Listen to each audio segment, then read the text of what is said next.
the police. They ain't gonna care nothing about my side of the story. Nothing. It's over with. He, the police, stamp. It's official.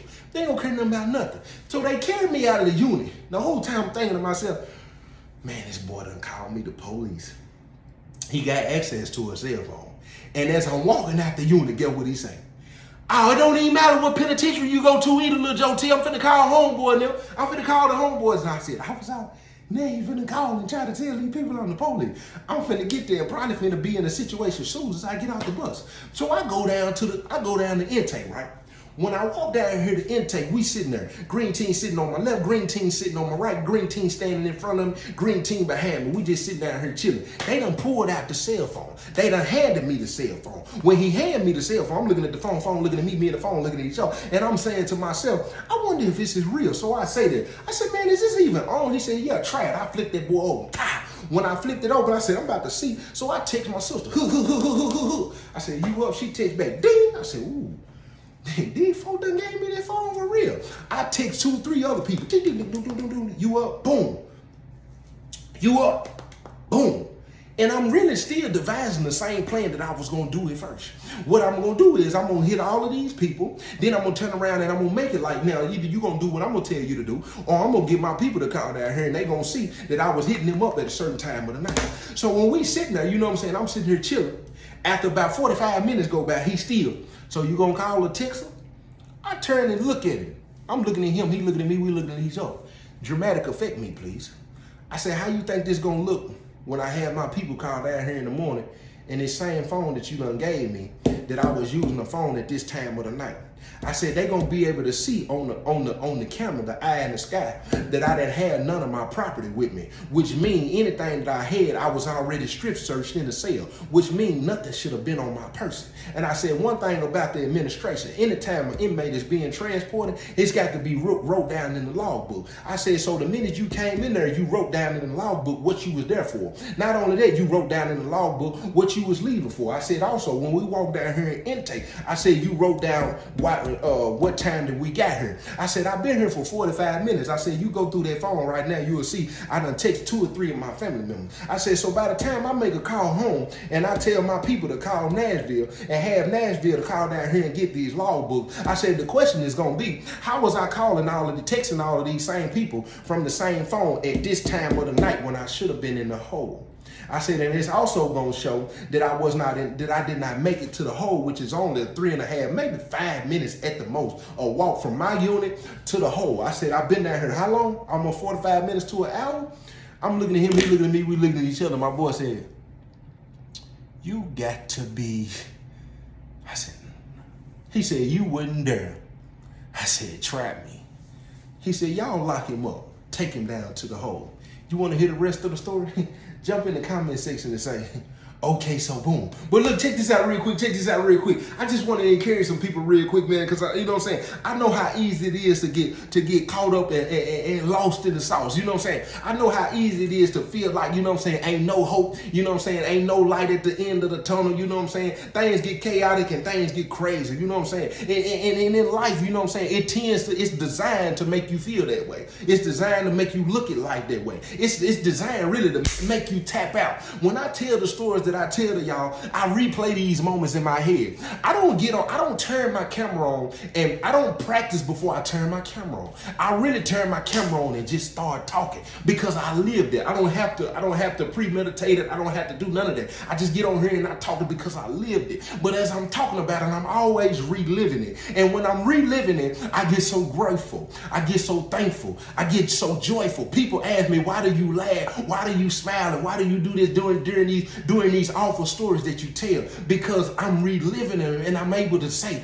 look at where I am now. Look at what I have now. My mindset, my heart, my spirit, the people that I have around me, things that I've been able to do, the things that I've been able to accomplish. And I look and I say, there's no way that you could tell me that the Most High ain't who he say he is. Because when he say his word will not come back to him, boy, I have to admit that it has not failed me. Now is it time when I have a human experience where I get angry and I get frustrated because I'm like, man, the Most High, he can't be real because this happened and that happened. But I got too many reasons to trump moments when it didn't work out the way I wanted to work out versus the way it worked out, where it worked out really for my benefit. And then I got too many experiences where I've seen the word come to life.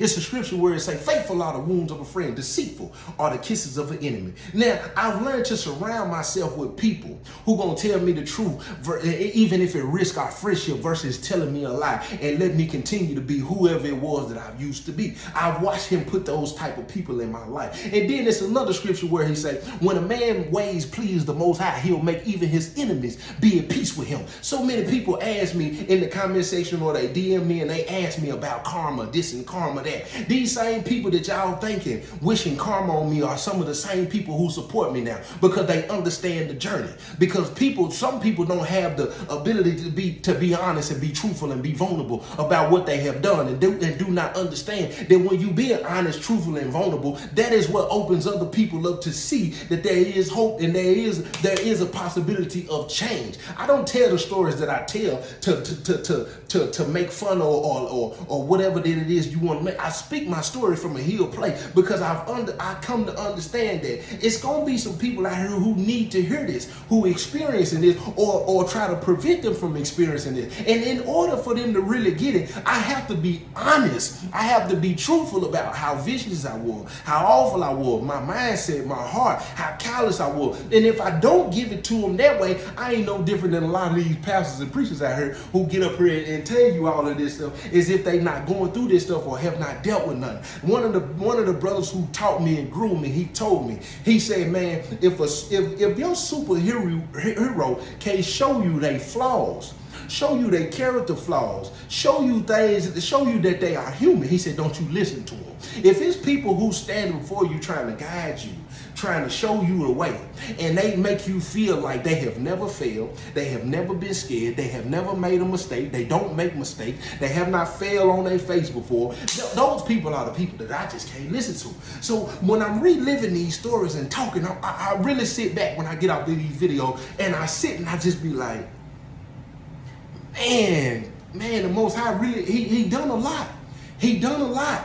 You know what I'm saying? And still not having done a drug a day in my life, and still have my mind after all the stuff that I done went through. And then when you go to Philippians 1:6, when he say, he who started a good work in you, he'll complete it unto the day of Christ. I'm constantly watching him complete. I'm constantly watching him complete. I'm constantly watching him complete. I'm constantly watching him do stuff in my life.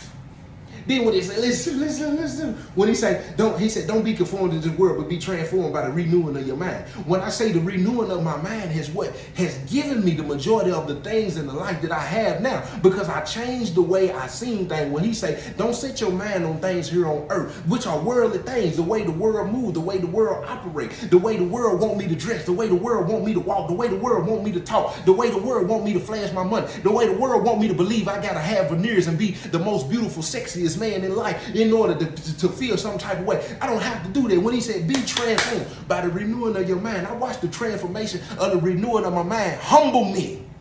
See, that's what most people don't understand, that humility.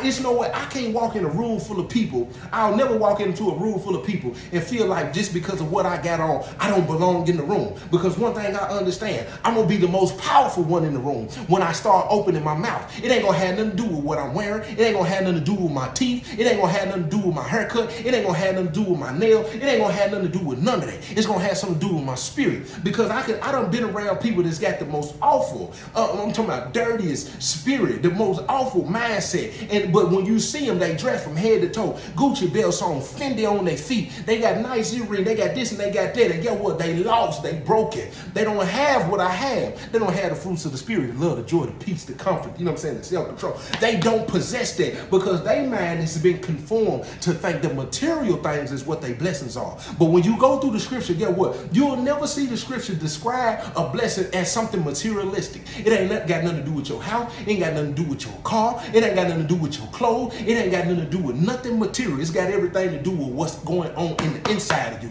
That's why he said the outside of you look good, but the inside of you is like a graveyard. People just don't seem to understand. But those be the main people with a plank He said, you always want to tell the brother get the speck out of his eye when you got a plank in yours. It's people who trying to tell people how to live their life and what to do who don't even look at themselves. You know why they don't like to look at themselves? Because they always projecting. They project their fears, they project their doubt, they project their insecurities, they project their self-esteem, they project their jealousy, they project their envy, they project what they uncomfortable with, they project everything that's going on within themselves. They try to put it on somebody who the Most High does set free. He said, well, the spirit of the Most High is there's liberty. So when you see me do my videos and you hear me talk about the stuff that I talk about, it's because I'm free. So I just want to encourage you. You going through something, you need to start praying. Not only do you need to start praying, start putting in the work. Start putting in the work, because that's what people don't want to do. People don't want to discipline themselves and put the work in. But see, that's where the reward happens. The reward happens when you start disciplining yourself and when you start putting in that work. Because when you start putting in that work, it's just like going to the gym. When you go to the gym and you remember and you take your before shot, and then 90 days later you see the after, what does it make you want to do? It makes you want to stay fit. And it's the same thing with the word. It's the same thing with your life. When you can look back at the before, which is what I look at when I look at the life of Boo Baker, and then when I look at the after now, which is still going.